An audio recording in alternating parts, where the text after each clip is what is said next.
2025. I will present one of the works of my PhD student, Zalfa Juni, that is now a postdoc and couldn't come, which is entitled Design Framework for Energy Efficient Analog Neural Network using Multi-Layer Perception Models. So the first thing that we imagine when we talk about artificial intelligence is a software-based solutions using binary-based computers and volume computer. And what we see on artificial intelligence is in general something like this. That's what we have in mind. But actually, artificial intelligence comes first from natural intelligence, which is brains, and it is also a biological solution when ions go into or out of a membrane of a neuron. And this ion conduction generates the potential variation, which are the spikes that communicates neurons to neurons and make the connections and the memories and the computing all in the same node. In this presentation, we will not talk about cloud computing. This is also one of the main topics on this research, in the literature. Because cloud computing is achieving very good results on deep neural network high processing capabilities, and they have easy tools to use. And I would say like every student today and master student could do his own AI with many perspectives in research for novel architectures, bigger and deeper models, and they are working on the properties of neural networks.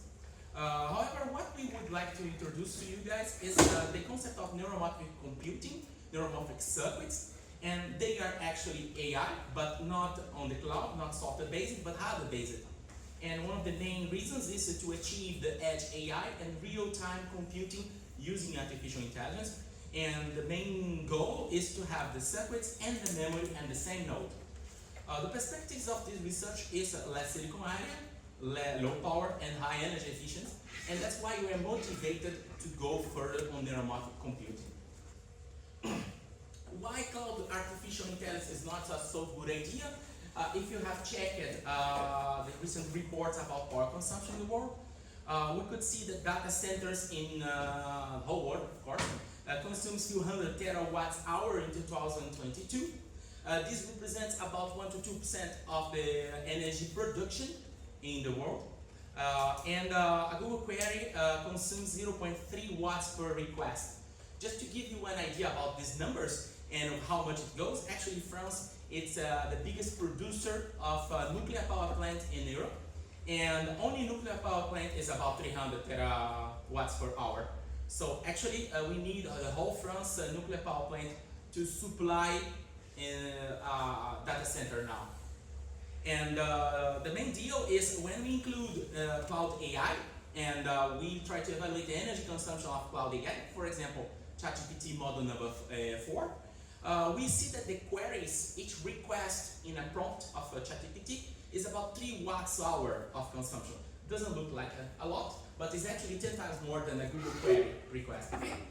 And there are some estimations from Epoch AI that we are having nowadays about 100 million requests per day, which turns to roughly a few 100 terawatt hour in this year for ChatGPT only, not talking about all the others AIs that we are constructing, which means that actually we are just increasing the power consumption and we are increasing the same pace of the maximum production that we could do, which turns me to the motivation of this work.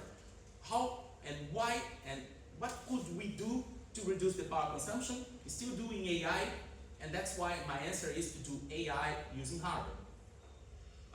When we look about hardware AI, one of the most prominent topics that appears is spiking neural networks. Why spiking neural networks is so interesting? First of all, this kind of structure, which is a transistor-based structure, they try to mimic the same model, the same mathematical model equations of a biological neuron. By doing so, they produce this kind of spike signals that are voltage, in potential voltage, and these spikes, they are varying on time, okay? With this, researchers have proven that we could do some kind of activation functions doing inhibition or excitation. For example, this red one is a very inhibited neuron, and the blue one is a very excited neuron. And we have now solutions that are going to hardware with a small footprint, like 10 by 10.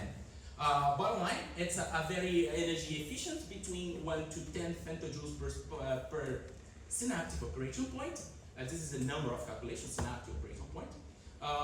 This is much less that we could do with cloud computing. The area consumption is between 30 to 100 micrometers squared per neuron, okay? And the major drawbacks of these spiky neural networks are two. First, the learning tools that we have, that one that we use in cloud computing that are very easy to use, they are not suitable to train analog spiky neural networks. So that's a hard concern.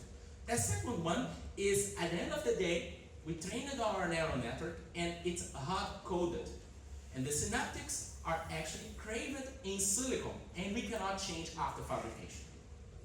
So, trying to solve this, we come to present you this paper with the proposal, which is, we'd like to propose a general framework to synthesize a fully analog neural network in integrated circuit, considering backpropagation learning, which means classical tools like Adam and TensorFlow.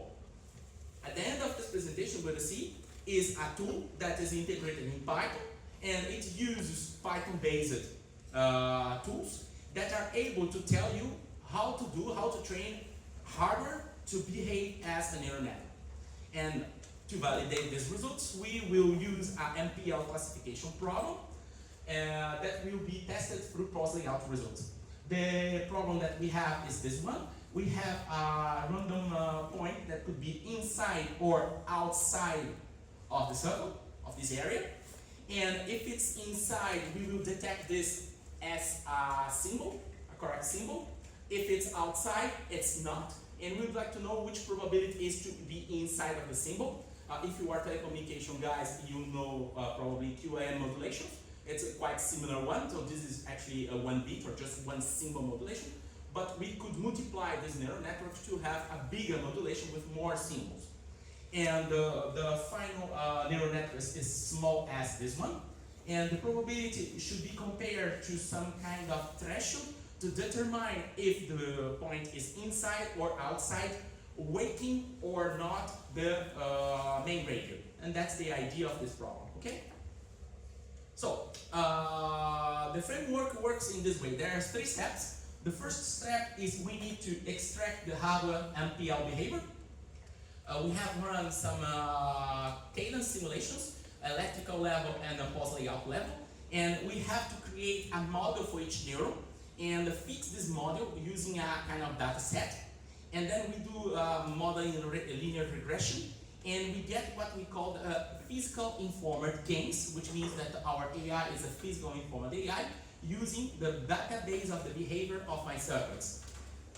After that, we will use TensorFlow activation function, and we will create dense layers fully connected that are trained through TensorFlow to behave as solve the problem that I have proposed, the MPL1. And this should be coherent with the data that I have extracted from hardware, of course, for the neural behaviors. Finally, with these 2 informations, I will be able to map back which weights that I want to each synapses and synthesize a real neural network on hardware, having a schematic and after that a layout. And finally, we have some circuit implementation on cadence to generate the final circuit. So the result is this one. The main circuits are this one. Here, this is the core of the neuron. We have a diode, and with the diode, we capture the relationship current voltage. Why the diode? Because it looks like a sigmoid. For AI, it's good.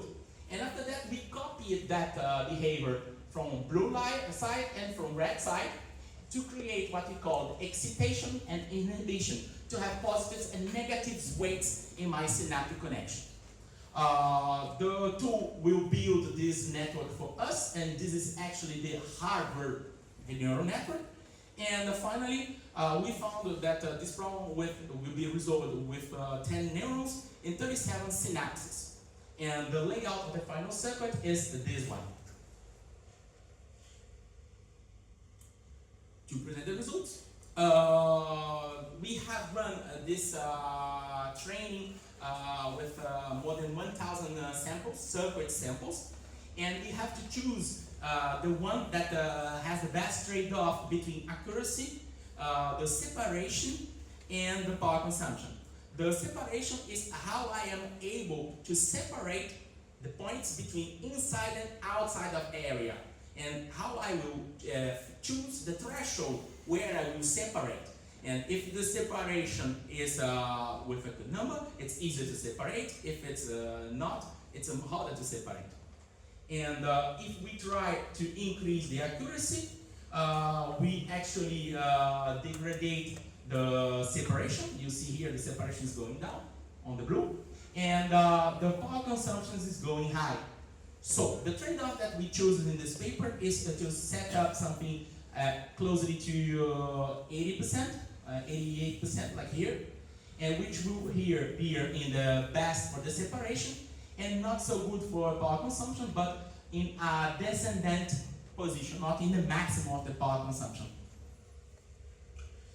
And then we synthesize with what you just presented, and we generate a multi-color simulation with whole points that are from 0 to -1 to +1, normalizing point for voltage in X and Y.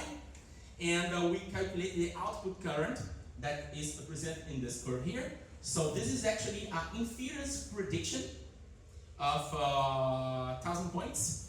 And the neural network predicts that the points that are here in the yellow part, they are very likely to be inside of the plane, and inside of the RC. And we have to use this plane separation, which is actually the trade-off, the threshold that I will use to weight my radio layer. So, to compare with the literature, the main competitors are actually digital solutions. We have a classic leaf and Cuba leaf from Trunoff and Lowy. Maybe you know these two. They are very good on area and efficiency, and they use a very deep technology like 14 nanometer nodes or better. But on energy efficiency, they are not so good, and they are around on picojoules per SOP. The analog counterparts, I have showed here a few of them. What we see is, in general, they are in femtojoules per SOP, but the area is much bigger, and it's a few dozens of micrometer per neuron. With technologies that actually are also bigger, it's the main reason it's related. Our solution presents a better trade-off. We are proposing an analog convolution neural network, which is not spike-based, and we produce 1.19 femtojoules per spike with an area which is equivalent of the digital counterparts. You probably didn't see, but actually we have also something behind. You see, this is the area, but there's a lot of empty spaces. Why we decide to do that? We decided to do that because this is not a fully connected network. You see, there are some connections that are not made here. But I could, and the area over there had for that is 0, because actually I have the spaces to put these transistors to do the connections of the synapses, and I didn't use it. And we decided to do this actually to mimic how we have in digital circuits and be scalable, which means that bigger networks will not increase as big the area. So, to conclude, we have solved an MPL classification problem using a convolution neural network.